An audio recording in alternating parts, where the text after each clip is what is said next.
જયેશ પટેલ, ખેડૂત આગેવાન. રાજ્ય સરકારના કૃષિ ભાવ નિયમન પંચની મિટિંગમાં ખાસ કરીને શેરડી પકવતા ખેડૂતો માટે ખૂબ જ ખુશીના સમાચાર આવ્યા છે. કેન્દ્ર સરકારને જે ભાવ નિયમન પંચે જે શેરડીના ટેકાના ભાવની જે ભલામણ કરી છે, લગભગ 600 રૂપિયા ક્વિન્ટલ એટલે લગભગ 6000 રૂપિયા ટનનો ભાવ થાય છે. અને હાલમાં જે કેન્દ્ર સરકારની જે ટેકાનો ભાવ છે લગભગ 3400 રૂપિયા ટન છે.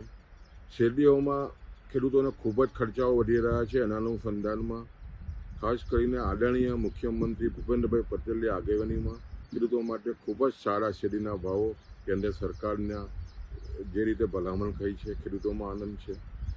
સાથે સાથે તમે જો તો જે રીતે કેન્દ્ર સરકાર ખાસ કરીને દક્ષિણ ગુજરાતની જો વાત કરીએ તો લગભગ 5 લાખ કેટલા ખેડૂતો શેરડી પકવતા ખેડૂતો છે. એની સાથે લગભગ 5 લાખથી પણ વધારે એમના કર્મચારીઓ સાથે લગભગ એના ખેત મજૂરો પણ છે. એ લગભગ 10 લાખ જેટલા લોકોને રોજગારી આપતો આ ખાણ ઉદ્યોગ છે. અને સ્વાભાવિક છે કે જે રીતે ખેતી ખર્ચ વધી રહ્યા છે એટલે સ્વાભાવિક છે કે ખેડૂતો પણ પોષકક્ષમ ભાવોની આશા રાખી રહ્યા છે.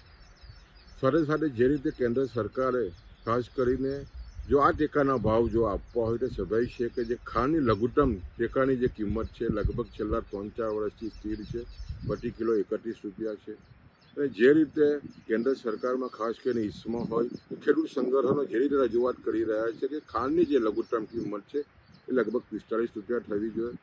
જો ખાંડની કિંમત વધે તો જ સ્વાભાવિક છે કે આ જે ટેકાના ભાવ છે એ આપી શકાય એમ છે. અને અમને ચોક્કસ વિશ્વાસ છે કે જે ભારત સરકાર છે, સ્વાભાવિક છે કે છેલ્લા કેટલાક વર્ષોથી સતત મોદી સાહેબના નેતૃત્વમાં ખેડૂતોની આવક બમણી કરવામાં જે રીતે ખેડૂતો માટે કામગીરી કરી રહી છે, ત્યારે આવનારા દિવસોમાં જે ખાંડની લઘુત્તમ કિંમત છે સ્વાભાવિક છે કે ભારત સરકાર વધારવાની છે. ત્યારે ચોક્કસ જે રાજ્ય સરકારે જે ટેકાના ભાવની કેન્દ્ર સરકારને જે ભલામણ કરી છે એને કારણે સમગ્ર ખેડૂતોમાં એક ઉત્સાહનું વાતાવરણ જોવા મળે છે.